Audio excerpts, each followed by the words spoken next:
Welcome to EdPalooza and our session on ending seat time in school funding. My name is Larry Miller.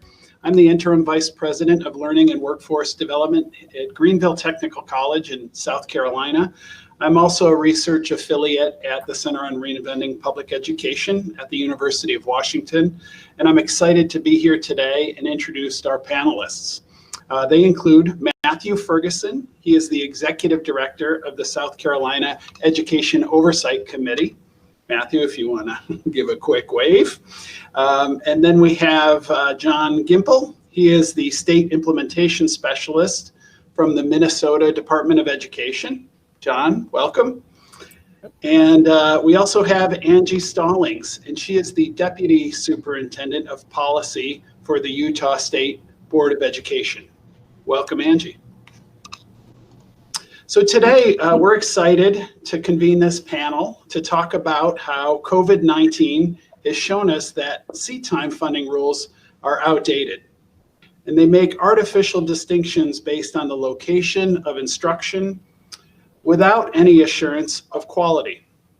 States are developing alternatives that incentivize student learning and promote competency-based education. Today's session is going to show how 3 states are exploring alternatives to traditional seat time funding. Our goal today is that we'd like you to have some alternatives to traditional seat time and take those away. We'd also like to help encourage states in making this transition and how you can either take this slow potentially, and we're going to talk about some pilot projects and other initiatives that are underway. We hope that there are major alternatives to traditional seat time, and we want to show that those are possible. And we'll also share with you at the end of this session additional resources that you can review if we've piqued your interest and curiosity enough. So our format today is we're going to skip presentations and we're going to go directly into a Q&A. I'm looking forward to that. And we can pivot to that right now and get started. My first question is going to be for Matthew Ferguson. We're going to keep it in South Carolina. Little home cooking there, Matthew. So Matthew, if I can start by asking you, with so many districts having lost track of students through no fault of their own, I think many of us saw the headline when COVID first broke that Boston School District had lost as many as 20% of its students in that spring semester. Why should states hold districts harmless and use enrollment counts from previous years? You know, I certainly wouldn't advocate that states should weaponize funding models to harm districts per se, but I do think we have to be thoughtful and strategic in this work. I'd suggest that our funding systems need to be nimble enough to bring resources to bear for students where they're currently sitting this year, not where they happened to be last year. It's my belief that education and education funding should always keep students and their learning as the focus. And South Carolina is getting ready to release some research on the COVID slide and the impact that COVID had on student achievement. And that research is showing significant drops in our students' proficiency levels. And when we also look at our student enrollment numbers this year, we see sizable shifts. So South Carolina's students deserve to have the state's resources applied to their benefit in any year, but I think it's even more critical in this and upcoming years so that the state can deliver on its promise to provide college and career readiness for all students. Well, Matthew, thanks for that reply. And I forgot to mention to our audience before I pivot to a question for Angie, we also have a polling question in your chat box. You should be seeing that in there now. And I'm sorry, like many of you, I'm familiar with Zoom and I'm learning this system as we go a little bit. So I just want to make sure that that's posted there for you. And it looks like it should be. Let me just take a look. And in there, we're just asking you to respond and share your experience with your states and how they've responded to seat time requirements in response to COVID. So we will comment on your chat box comments in a few minutes. So thank you for that. And now I'm going to shift to Angie. And Angie, we want to know, what is the link between traditional seat time funding and competency-based education, or also known as mastery-based or personalized learning? Can you tell us if traditional seat time funding is really getting in the way of those objectives that we find in competency-based learning?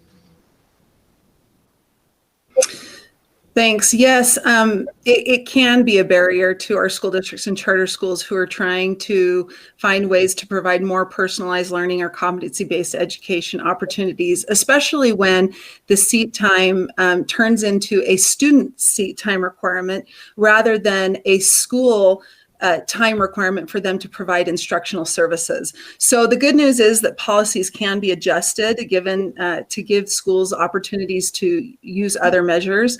And oftentimes, at least in Utah, I've found that school districts and charters often have more flexibility and autonomy than we think they do, or they think they do. Here in Utah, since 2016, we've actually allowed our learner validated programs, those are online, blended learning and competency-based education programs, to be able to use a measurement other than attendance or seat time in order to measure student engagement or to justify or show that they're providing services to their students. And we've had districts and charter schools who participated in our competency-based education pilot program, who even with our 180, 990, our funding formulas as is, they've been able to really shift and move towards implementing personalized learning and competency-based education in their schools. So something that I would say was big that our board did this last year, they amended the board rule that governs funding to change something. These seem like really small things, but they can send a message. They eliminated all of the references to passing time in halls, lunch periods, school breakfast, and recess from our rule, so that it didn't require the districts or charters to be counting that time, right? The other thing they did is changed the language from 990 hours of instruction to 990 hours of providing instructional services. So broadening that and having our LEAs think about what educational services they're going to provide that really are tailored to our students. So it's about thinking about who needs to require that time or the services. It's the school, it's the administrators, and not necessarily putting that seat time on our students or expectation on our students. Thank you, Angie. So it sounds like in some cases what you're saying to us is that these innovative schools and districts are not having a problem finding workarounds to the existing rules. It's just when you try to expand that beyond that sort of coalition of the willing, you kind of run into some problems, and you may have to change the language of the law and broaden its context. Right. And that's why I want to pivot here to John and get him involved in the conversation, because John, to some folks, this seems really like a radical idea, right? I mean, we've all seen in states, I recall looking at Michigan, they have a 200 or 300 page manual about how to count students, right? So people get really vested in those manuals and those ideas. Is there a way for a state to move slowly in this direction? And if so, who needs to be consulted and when? Yeah, I think there is a way to do it slowly, and I think that's what Minnesota would like to do at this point. We're really in the beginning stages of exploring this, and we want to really think about that from the beginning. Like, whatever this looks like, how is it going to translate for districts and schools to change what they do, right? So, so first, as an agency, we really want to think through what the obstacles are, and you'll be hearing from the other folks on this session, like what they've already overcome in this process, and we really want to learn from other states and how they're doing that. But we want to really make sure we have a process in place for when we figure it out that we can scale it up successfully. Starting small, it really helps us figure out how we're going to collect data to really show the successes and in moving this forward, and not only data about how students are responding, but also how well adults are actually implementing the stuff that we're asking them to do now that's different than what they've always done in the past. And that's a big deal. So we really want to think about that implementation part of it. We'd start with places that are willing and able. So, they want to make a change and they have the capacity to do it. And so that'll be important to select where we start.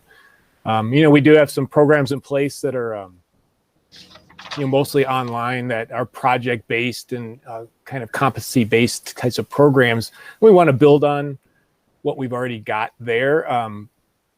But how does that translate into a school that may not be online and that that's going to look a little different, and the way people think about it will be different. But it really is important to keep our executive team at the state level on board with this, so that they can communicate that to folks and put the resources in place that we need. We certainly have to consult with legislators. We've got people who have put forward policy recommendations around this in the past, and I know they're still allies in this, and we need to make sure that they're helping us move that effort forward. Because there'll be a source of that support and future policy based on what our lessons we've learned from this. Well, John, thank you for that. And it sounds like I'm hearing echoing of what Angie's talking about, and a little bit about what even Matthew was saying, and that coalition of the willing is an important first group to target. And it sounds like there's a way to do this that's a little bit less radical, particularly building on, like you said, some initiatives that have been proposed but not necessarily passed or implemented in the past. But I'm wondering too, and I just want to stick with you here for a minute. So why would any state even consider shifting away from traditional seat time funding? Why doesn't traditional seat time funding make sense anymore? Isn't the easiest thing for states to do really just to say, hey, when we're all vaccinated, this thing's over, we can just go back to the way we've always done business? Yeah. Well, we know that in our state, the situation we're in now with COVID is really, and in most places, has really shown that the inequities, what inequities really exist. I mean, they've mostly made those really shine. And in Minnesota, we already have some really significant gaps in both achievement and opportunities here. And we've always been working on that. And this isn't the last time we'll probably be dealing with something like a COVID outbreak or something else. I mean, there's always something around the corner, and we need to have opportunities to change how we're thinking. Now, the status quo in my work with implementation has always seemed like the easiest thing to do on the surface, right? Going back to the status quo, but you're always going to live with the pressures to show accountability, quality instruction based on standards and evidence, and all of those things seem really hard, but they're important, and we need to get our outcomes to be different, so that'll always be there. And traditional seat time has probably never worked for every student ever historically, and if we really mean that we want to get to equity, this is just really critical to move forward. Larry, can I just jump in and add to what John just stated? I think, John, you've highlighted that the implementation part is actually the hard work. As my history with the Utah State Legislature, now working with the board and supporting their policy making, oftentimes the policy or implementation or, establishing those policies can be the easy part, really. It's in that work of implementation where you find out what works and what doesn't. In Utah, we're very lucky. We have our state board has a great relationship with the legislature, and the legislature delegated a lot of the authority to establish these policies with our state board. And I think that as you listen to the implementers and the schools as they're working on these, implementing the policies, and then tweak them as needed or amend them as needed, is where you're going to get the best policies. So anyway, John, I just wanted to give you credit, because I think your job is actually one of the hardest. And of course, our schools, their job is probably the hardest. So yeah. For sure. Thank you, Angie, for jumping in. And I do also want to include Matthew in this conversation. So Matthew, what's best? What are the best options if you're going to end seat time here in South Carolina? for our students, and you talked about the performance that we're seeing and some of the gaps that are emerging because of COVID. So what's the best pathway forward for our residents? Well, we are looking at piloting a learner validated funding model for charter schools, and we haven't completely fleshed that out yet, but we want to make sure that we are encouraging student outcomes, not just looking at, whether or not they showed up, but if they actually learned something when they were there. And, we're planning to start small. We're planning to have a lot of conversations. We've already started having a lot of conversations with stakeholder groups and enlisting input, but we want to start small and strategically to develop a plan that might work more broadly later, but we want to be intentional about that work, and we want to tie it to what the goal of education is, which is student learning. Yeah. Well, that's good to hear. And, I think John and his expertise in implementation can kind of jump in here and talk about what are some of the measures we can tie. There's lots of ways to measure learning, right? So what are some of the ways, John, that we can consider measuring student learning and tying that to funding?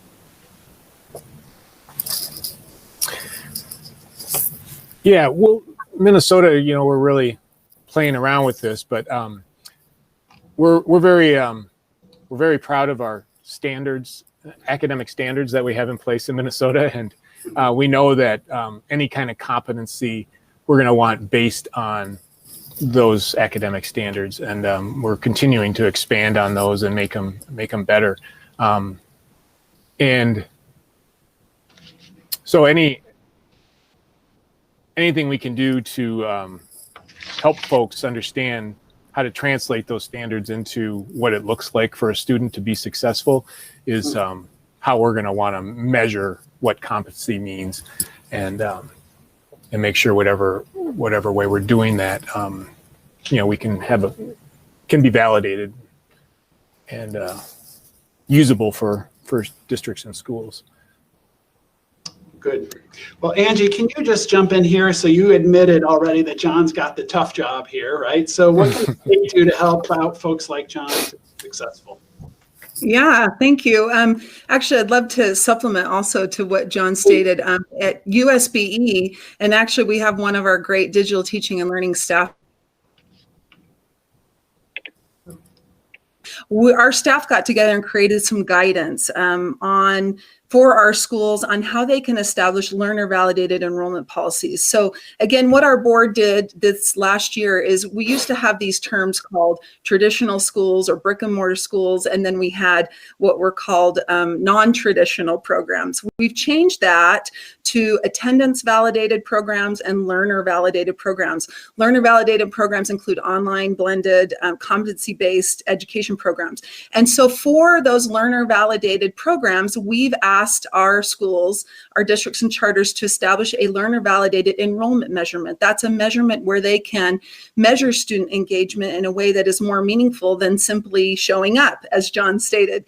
Sometimes students, when they're there physically, they are engaged, but there are other students who could be showing up every day and they aren't making academic progress, or they are not engaged. And so our staff created kind of 4 buckets of these learner validated measures.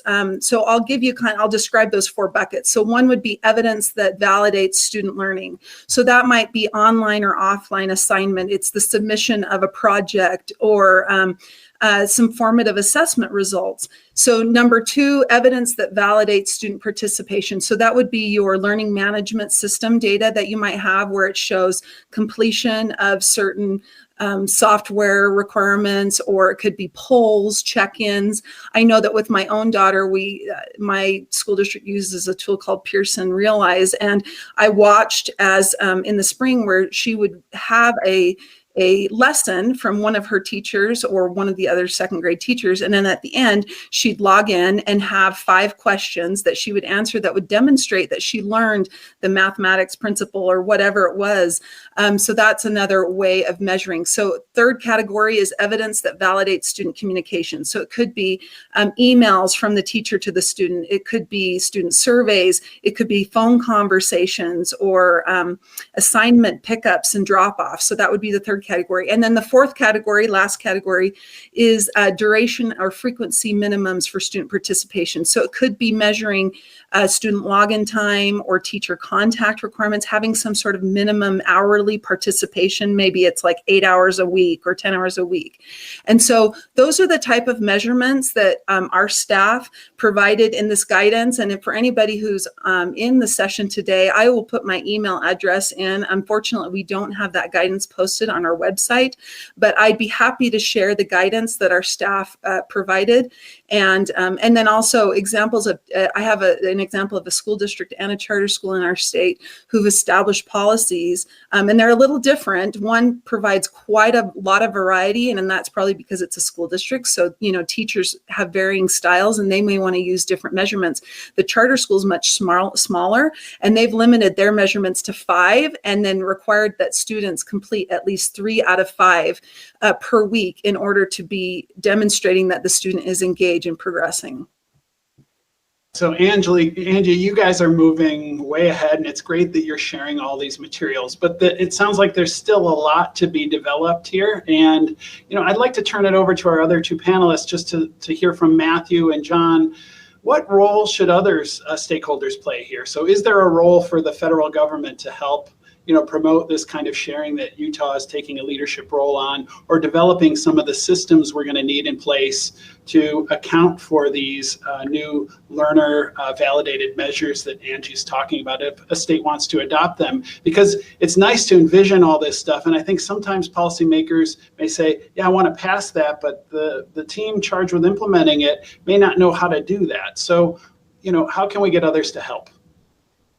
Matthew, yeah, I absolutely think that there's a role for a collaborative convener to share ideas. I know that just from our conversations with ExcelinEd and also Angie and John, I've learned things. I've reached out to Angie, I think last week, the week before, and I was like, you've mentioned some sample policies. Please send me those, as we were looking to make some recommendations. So there's really no need to reinvent the wheel, but I think it's also important to realize that what works in Utah will not be able to be copy and pasted into South Carolina. So you use those examples, you learn the lessons or learn from the lessons that others have already gone through, but you have to make and apply that to your specific state's context and make it work in South Carolina or make it work wherever you are. And it may look a little bit different, but there's absolutely a place for nonprofits, for the federal government to be the collaborative convener and compile the lessons learned across the nation.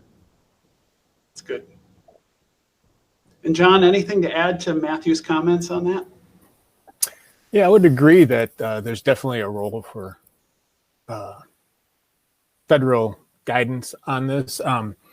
Just as an example, some things we're doing in Minnesota right now is trying to have a common, some common definition and guidance around multi-tiered systems of support. And when you leave every district or school to try to figure that out for themselves, you really get a wide range of ways to doing something.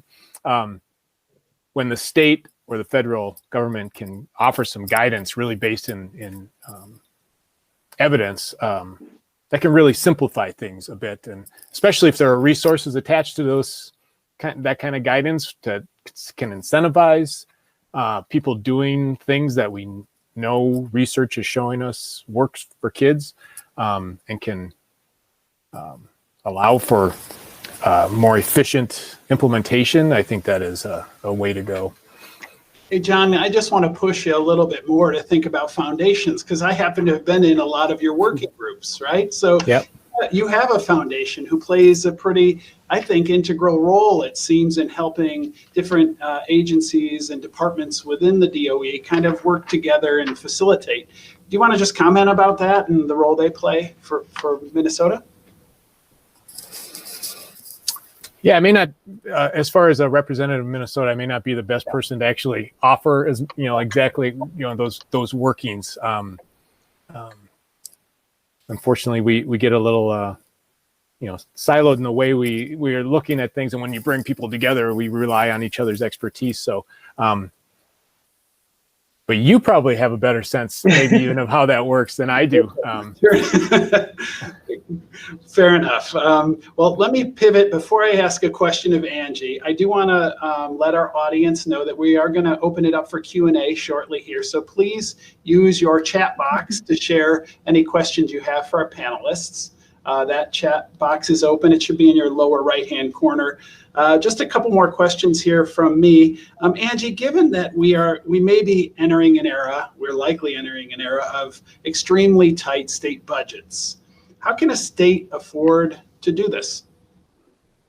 Yeah, great question. A lot of it does come down to the policies and establishing that and giving LEAs, school districts and charter schools, kind of the freedom to be able to innovate or to try something new. The other thing that we've done in Utah at a fairly not a huge significant investment is our legislature established competency-based education pilots. A pilot program is a little over $300,000, but in that they also provided resources for those charter schools and school districts who are interested to come together to participate in boot camps, to also get support from our staff. I know that our staff was also able to provide or work with other outside entities like KnowledgeWorks or ExcelinEd to bring in people from these partnering entities to come in and support the work in our state. So reaching out to partners can really be helpful, allowing those who are the trailblazers or those who are interested in your state to get together and support each other as they learn. Those opportunities of convening can really help a state move along and just implement well. So I think there are things that a state can do that don't cost a lot. And so I would encourage that. I think it can be done today, and it's needed today. If anything, in this COVID era, we're seeing even more of a need to not rely so much on physical attendance or seat time, but to instead really try and find out, how do we know that the student is engaged? How can we measure that the student is actually making academic progress? And so it's an exciting time to be able to have, I think more and more our districts and charters feel that liberty or that freedom to really find new ways of measuring student engagement and progress. Well, Angie, that's exciting to hear that you guys are doing it so inexpensively. I think we all saw what Texas did with this policy and invested about $400 million. Obviously, a lot more students there, but it's nice to see that how far $300,000 can take this effort. Matthew, I want to turn to you because we both live here in South Carolina, and we're seeing flows of students move from district schools to charter schools, and that's wreaking a little bit of havoc on our state budgets right now. Can you, how are you looking at this issue of tight budgets and leading change? How I look at it, even in tight economic times, we can afford to do this because our students deserve for us to do this. We see in South Carolina huge gaps in achievement, huge equity gaps, and if we want to improve our outcomes, we've got to do better than rinse, repeat, and hope for better results.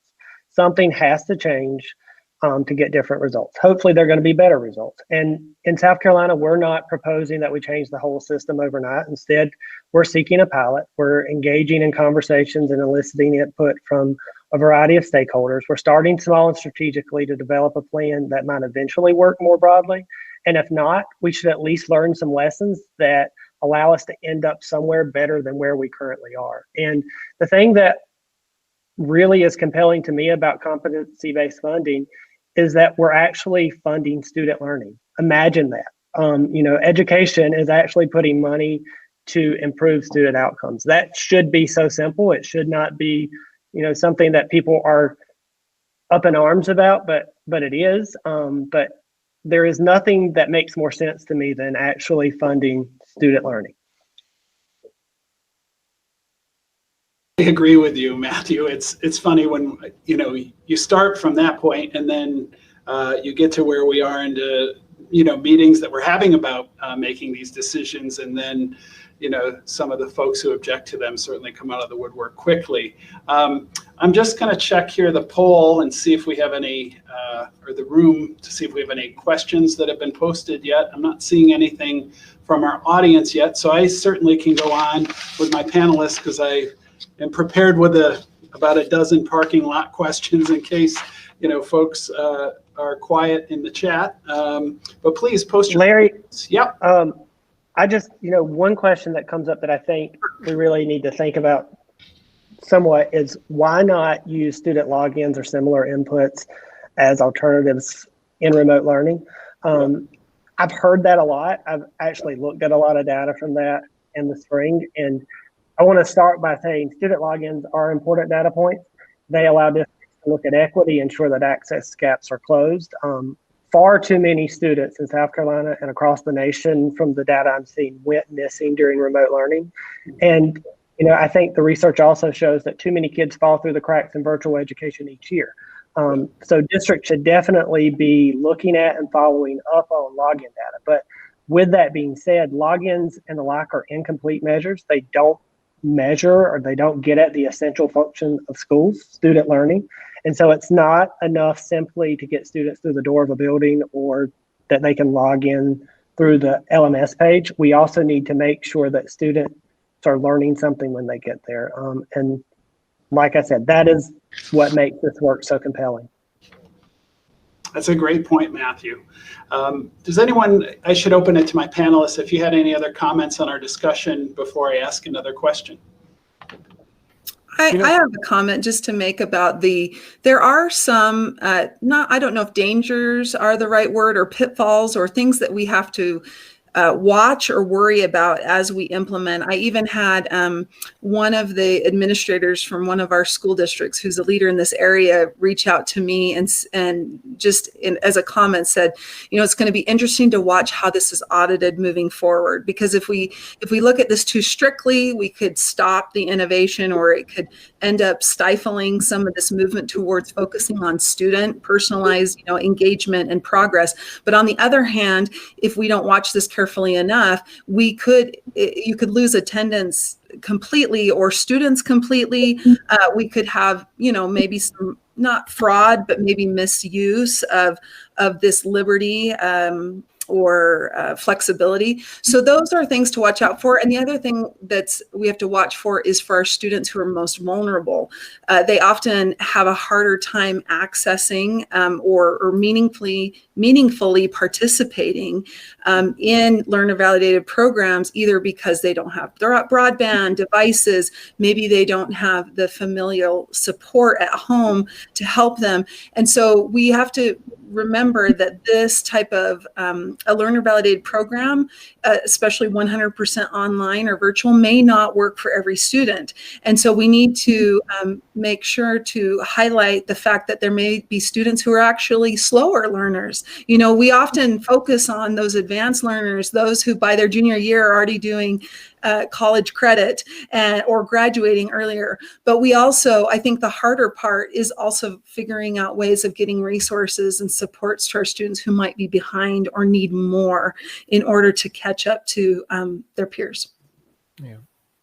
Angie, I think those are really good points, and I'm glad you touched particularly on the equity piece, because equity does tie into this question, and we sort of have two extremes, right? Like if we look at Texas's model, they are providing double and almost triple funding to students who meet their college, career, or military readiness requirements for graduating high school. And on the other extreme, we have VLAX, the Virtual Learning Charter Academy in New Hampshire, which doesn't allocate any more funds to students who are at risk, but instead just slows things down. To your point, those students are learning at a slower pace, at least in sub-subjects, and they're willing to let those students progress at a pace that works for them. And in that sense, certainly that additional time costs more money, but they offset that cost internally against students who are learning much more quickly. And so two different strategies there. It suggests that every state needs its own approach. I'd like to hear from each of you guys, and whoever wants to go first. How are you thinking about the equity question in your state and using learning validated funding to promote equity? Yeah, I could comment on that. We're having a lot of conversation around equity, and we really want to help people know what that looks like on the ground. Like, you can, as I said before, you can put equity on paper and talk about how important it is, and that we have to have equity. But what does it look like, and what are those behaviors for adults that they can follow and be able to do, and that we can measure in some way? Like, how do we even know we're being equitable? That's a whole nother thing. It's almost like competency-based learning for adults, right? Around equity, so we ensure that we're making sure that equity happens for kids. So there's a whole different level of assessment we're doing, just even in a formative way for adults, to make sure that equity is getting to the kids. So I think that's really critical, that we support adults to create equitable environments for students. And as I said before, we are observing a lot of inequities in Minnesota because of COVID and what that means. And the more we can figure out how we can, make sure kids have what they need, that doesn't include just the standards of course everybody's going to be able to join in our online classroom or whatever. There's so many issues we're running into as far as access goes, and students with different disabilities, that we just really need to be aware of those things as we move forward. And Larry, when I think about that, at the beginning of this work, the EOC's charge was to look at charter school funding in our state. And one of the inequities that came out of that we hope to be able to look at in some way was the difference in funding provided to our state virtual schools versus our state charter schools, our brick and mortar schools. And so, in South Carolina, the per pupil allocation is less for virtual schools than it is brick and mortar charter schools. So for a long time, our charter community has been talking about how can we increase that. And one way that we looked at doing that was through this learner validated funding pilot, so that your base would stay the same, but we would incentivize student outcomes as a kicker to that base, so that there would be more equity in the funding for virtual versus brick and mortar charter. So that's one piece of equity, and that was kind of the EOC's charge at the beginning of this. But then, I think there are larger equity pieces when we look at student outcomes in the virtual schools across the nation, but also in South Carolina. They're not always stellar. And so how can we incentivize better outcomes in our virtual schools, in all of our schools? And so that's an equity piece. And then we also know, NWEA published their study of the COVID slide today, and they one of the implications of that, or one of the cautions in looking at that data, is that there are so many students of color and so many students from disadvantaged backgrounds that are left out of the testing population because they just didn't show up to school this fall. Is virtual the right environment for them? What are the characteristics of a virtual program? How can we put pieces in place to make sure that they have access to these platforms? I don't have the answer to that, but it's something we're thinking about. And then another piece is, and we haven't figured this out either, but how do we apply weights to some of the funding so that we fund students of poverty differently, or students with special needs differently than just a regular student, because it will likely cost more to be able to receive some of these outcomes. And we have to recognize that and build that into any model that we push out.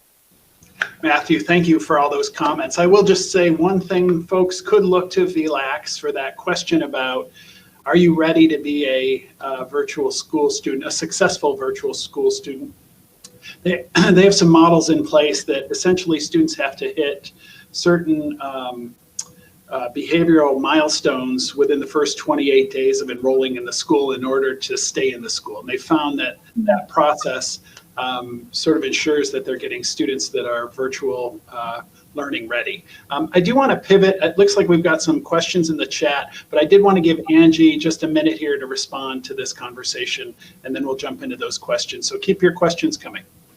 Thanks, Larry. I'll just briefly say two things that we've got going on in Utah. One, we have a funding study that we engaged with ExcelinEd on, and they've been looking at our whole funding mechanism. One of the things we're working on, just like Matthew is looking at how do we create an add-on.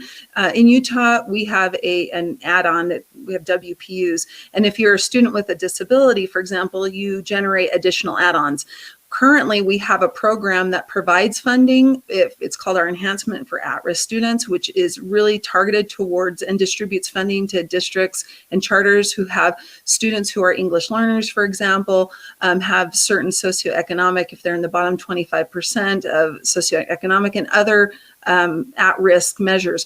But we are looking at potentially doing an add-on in our state, or we're working with ExcelinEd, the state board, and our state legislature to find answers to that. The second thing I wanted to quickly mention that our state is doing this year with our CARES Act funding is we made the money available for a grant to our districts and charter schools for devices, broadband, so that we could get funding out and increase the access to our online programs in our school districts and charter schools. Now that funding is one time, it is only here this year. And so we have developed a business case for ongoing funding that we'll be presenting, likely, assuming our board also supports it, recommending to the legislature to continue to provide resources to, for example, we have some reservations of Native Americans, and we provided extra money there to increase the broadband connectivity to those areas as well. So those are some examples of what Utah is doing in the area of equity.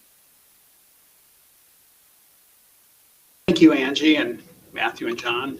So the question I'm seeing here from our audience is that there are a lot of good examples of online schools, and this audience member would like to know if any of you have spoken to leaders of those schools for lessons learned, and what did you learn in those conversations? And I can also pivot that question a little bit and kind of think about, are we really talking about just online education, or is this conversation of ending seat time, does it reach into the physical classroom as well? So you can take that in one of two directions. So we are looking at we started with piloting or proposing a pilot for virtual charter schools. In our conversations with stakeholders, it was recommended that we should look beyond the virtual charter schools, that we should include brick and mortar. And so it hasn't passed yet. We don't actually have funding, but in our proposal, we are proposing that we will do a pilot of both brick and mortar and virtual charter schools. So Larry, in Utah, we're fortunate to have a board member who's in with us today, who actually is a director of online learning in her school district. And so she's often able to give a lot of perspective real time to the State Board of Education and staff. So we have talked to directors of those programs, of our virtual programs. And I think all of us are learning together, even our directors of the virtual programs, of what works. I know I've listened to the parents around on my street who have watched as their students have even grown and become better at online education. So it is a growing opportunity, but I think it is important. It's always important to engage the stakeholders and engage with our administrators in the districts and charter schools who are running these programs, because they know best from experience, and they have very valuable insight. Absolutely. Yeah, I'll just add, we're still figuring this out, but I would definitely like our plan to include figuring out how it would work in a brick and mortar environment. When I think about how I'm not going to an office anymore, I'm working in my basement, right? And I've been doing that. It'll who knows when we're going to stop doing that, but that works better for some people. That works better for me. And I'm kind of finding, I kind of like working from home. How can we figure that out for kids, and what's going to work best for every student in a brick and mortar situation, and figure out how that would work for all of us. And that takes a lot. And it brings up a question, if I can ask a question, Larry. Okay. It kind of came up before when I was thinking about this session today. And it's been addressed a little bit, but I think about early warning and response systems that exist, and using data, collecting on students to see, if we can, can trigger or flag kids who are at risk in some way. And attendance data, seat time attendance data, is often used in those systems, right? And I'm wondering, in maybe the other two panelists here can talk about how that might be an obstacle for some. In some ways that could be a way to indicate that a kid is having a health issue or a social emotional issue if they're just not in their seat. It's a really good indicator. So I can see that being a big obstacle for folks to figure out other ways of knowing kids have certain needs. But if that came up in either of your states, I would love to hear about that. That's a hard question, John. I think it's kind of the $1 million question, right? Mm-hmm. Is as we're starting to use these measurements, these different ways of tracking student engagement to find out which ones are meaningful or able to catch students that are having a hard time. Because you're right, usually in the old days, if a student wasn't there, you knew something was wrong. And so I think that's why you need to have more than just logins. As Matthew stated, you can't just say, hey, Angie logged in at 8:45 and we saw she logged in again at 1, because we don't know what that means. It could be the student logged in, walked away, etc. So it is really important to find measurements that are more meaningful and able to catch that. I did want to share a very interesting example of one of our school districts and how they're using their learner validated enrollment model for both their quote unquote brick and mortar or their in-person learning as well as online. So they have one policy that covers both. And so what it does is if a student does come or attends in person, they are marked as in attendance. And then let's say that they only attend 2 or 3 days that week, and they do work from home on the other days. Then the teacher, what this district requires is that every teacher checks one day a week, so every 5 days at least, checks on the student's work. And if they were marked as absent for 2 or 3 or the whole week, if the student has made sufficient progress by looking at those measurements, they input a V for virtual attendance for that student. But the nice thing is, it makes it so that a student doesn't have to choose if they're in person or if they're going to be online or in an attendance validated program.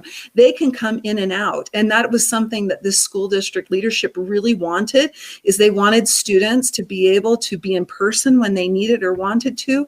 And then they wanted their students to be able to be at home. They've also found that their teachers have enjoyed this, because he gave me an example of a teacher who was able to go on vacation. I can't remember if it's California or where, and still be there with the kids, but while they were in California, and still engage and support them while on vacation. So it can be really powerful if you can find a way. And I know it doesn't work for every district. This district happens to be a smaller district, not as small as a charter school, but it is one of our smaller districts.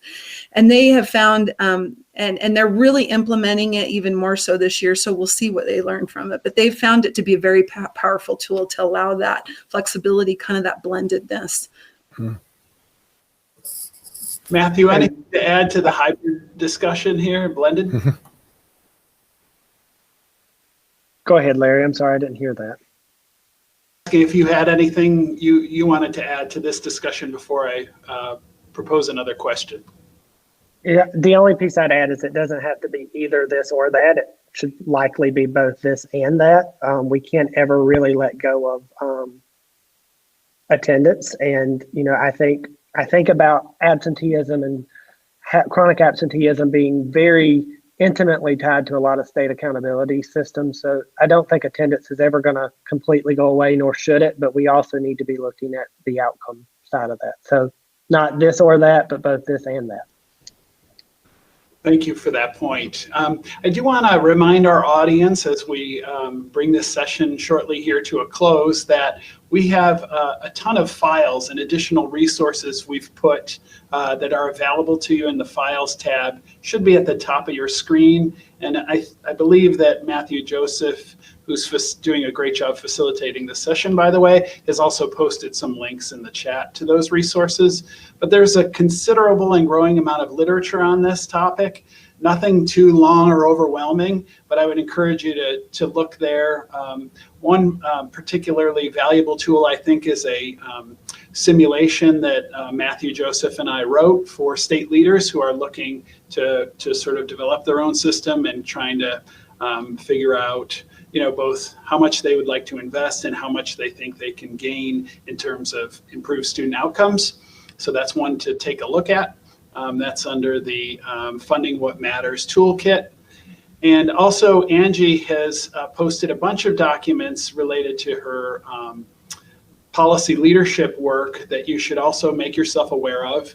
And Matthew Ferguson has a study on this topic that covers a lot of, it gives thumbnail profiles of many state learning validated funding models. And that's something you may also want to take a look at. And Matthew, I know, is going to put his email address in the chat. You can certainly, write to him to get a copy of that study. We have here just about 5 minutes left. And I want to give each of our panelists who've been great to spend some time with us today talking about their initiatives, just a minute each to summarize or make any last comments to our audience before we close out. We'll start with Angie. Sure, thank you. Just wanted to share that I think the most important thing that we can do is really provide kind of those resources and supports to our districts and charters so that they can feel successful. A lot of this has to do at times with systems. Something that Utah recently did that was very timely. We didn't know two things. Well, we had the competency-based education program. Our legislature also supported, and I'm trying to remember the amounts now. It's probably $20 or $25 million into digital teaching and learning about 5 to 6 years ago, which really helped prepare our districts and our charters to have plans about how to deliver and provide these resources.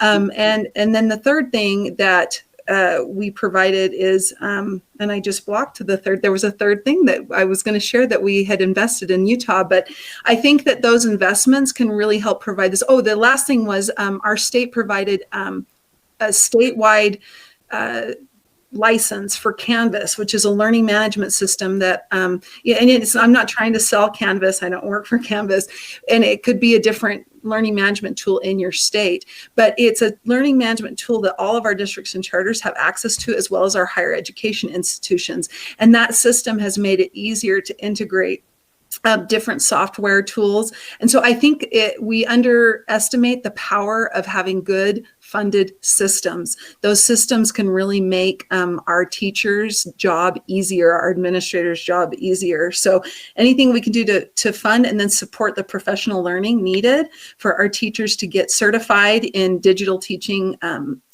pedagogy, or how to use these tools, because it's something new for a lot of our teachers. The tools weren't around when they were in their education colleges. And so we also need to invest in our teachers, their professional learning, so that they can be successful. Thank you, Angie. And Matthew? I would just say that it's important to realize that every system is designed perfectly to achieve the results that it is achieving. And so if you don't like the results, you got to look at how you can change the system. We can't just rinse, repeat, and hope for better results. So do something, do anything to change things up and improve student outcomes. And John, you have the last word of the panel. All right. Well, I'm going to talk about implementation if I get the chance. So I would just say, whatever we do, we're going to want to make it describe it well enough so people, know how to do it and how to know how to get support for what they're not able to do. And there is a good tool I was just thinking about, when I think about how we're going to even figure out what we're going to try to implement. There's a tool in implementation called the Hexagon tool as part of the National Implementation Research Network. They have a website called the AI Hub, and it's called the Hexagon tool. And it looks at 6 different areas that you can, and some questions around need and evidence. There's also like fit and usability, and then capacity and support, those 6 areas.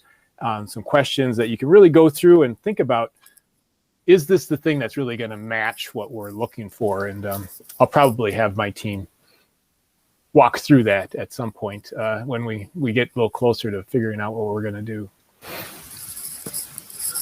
Well, John, thank you for bringing in implementation. That's why you're on our panel. We really appreciate you and all that you do. And I just want to thank our audience for joining us today. Just in the last minute here, I do want to share the conversation kind of pivoted here to talking about hybrid learning. As a leader here of a technical college, I do see in our own student evidence, our students are doing best actually in hybrid environments, better than pure online and better than pure ground. So that was a really insightful question. And I appreciate you for bringing that up. And I also want to point, I think, to Angie's comment about really good systems. There are better early alert systems. Those are kind of first gen systems, and now we've moved into much more powerful predictors about student success, not just looking at simple logins. A tool that we have invested in from Civitas Learning does look at LMS activity, but it looks at it at a much broader sense, not just logins, but how much interaction is happening with the instructor, with peers, how you're doing on formative assessments. And it kind of brings all that together along with 178 other variables worth of data out of our SIS system. So there are systems out there. Again, I'm not endorsing any system. I am a former Canvas user, Angie, and I know they're out of the great state of Utah. So that's nice to see. But I do encourage you to look at those systems, because marrying that technological investment, the PD investment, and new policy is probably the pathway we need to implement this well. So thank you, panelists. This has been a great conversation. I really enjoyed it. And I wish you all happy holidays and good health.